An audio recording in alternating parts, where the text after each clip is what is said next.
આ એક વાત જાણી લીધી ને તો તમારું શ્રીખંડ ક્યારે પણ ઢીલું નહીં પડે. તો આજે આપણે શ્રીખંડ છે ને એ તૈયાર દહીંમાંથી બનાવવાના છે, એટલે બેચલર્સ પણ આરામથી બનાવી શકે એમ છે. તો તપેલી ઉપર છાણી મૂકી દીધી છે ને ભીનું કરેલું કપડું મૂક્યું છે. હવે આની અંદર પાઉચવાળું દહીં નાખી દઈશું. જો ડબ્બાવાળું દહીં મળે તો એ વાપરવાનું, કારણ કે એમાં પાણીનો ભાગ ઓછો હોય છે. હવે જેટલું સ્ક્વીઝ કરી શકે એટલું સ્ક્વીઝ કરશું. પછી પ્લેટ ઉપર આ પોટલીને મૂકી દેશું ને ઘરમાં જે સૌથી વધારે વજનદાર હોય એ વસ્તુને મૂકી દેવાની છે. મેં પથ્થર મૂક્યો છે, તો કલાકવાર માટે મૂકી દેશું. એટલે આ રીતે બધું જ પાણી નીકળી જશે ને એકદમ કડક આપણો મસ્કો તૈયાર થઈ જશે. તો અહીં જ્યાં સુધી આ રેસ્ટ લેશે ત્યાં સુધી એક પેનની અંદર 100 ગ્રામ જેટલા મિક્સ ડ્રાયફ્રૂટને, કાજુ બદામ પિસ્તાને ચોપ કરી લીધા હતા, એ સાતળી લેશું. આ ડ્રાયફ્રૂટનો સ્વાદ ખૂબ જ સરસ લાગે છે. અહીં ડ્રાયફ્રૂટ સતળાઈ ગયા છે એટલે પ્લેટમાં કાઢી લેશું. બીજી તરફ આપણો મસ્કો તૈયાર છે કલાકવારમાં. તમે અહીંયા જોઈ શકો છો, પનીરના જેમ ક્યુબ્સની અંદર કટ કરી શકાય એવો આપણો આ મસ્કો તૈયાર થયો છે.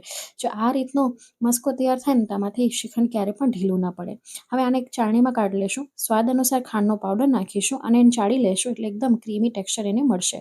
તો અહીં તમે જોઈ શકો છો, ચડાઈ ગયા પછી એકદમ ક્રીમી સ્મૂથ ટેક્સચર આપણે મળ્યું છે. હવે આની અંદર વધારે ક્રીમીનેસ એડ કરવા માટે 2 ચમચી જેટલી ફ્રેશ ક્રીમ એડ કરી છે. તમે મલાઈનો પણ ઉપયોગ કરી શકો છો અને સ્કીપ પણ કરી શકો છો. સારી રીતે મિક્સ કરી લીધું છે ને આ રીતનું ટેક્સચર મળ્યું છે. જોઈ શકો છો, માર્કેટ કરતાં પણ સરસ આપણું આ શ્રીખંડ ઘરે તૈયાર થશે. હવે આની અંદર રોસ્ટેડ બધા ડ્રાયફ્રૂટ નાખી દઈશું. કેસર દોડેલું થોડુંક દૂધ નાખ્યું છે એટલે એનો કલર સરસ આવે. તો તૈયાર છે આપણું રોસ્ટેડ ડ્રાયફ્રૂટ શ્રીખંડ. રેસીપી ગમી હોય તો લાઈક કરજો.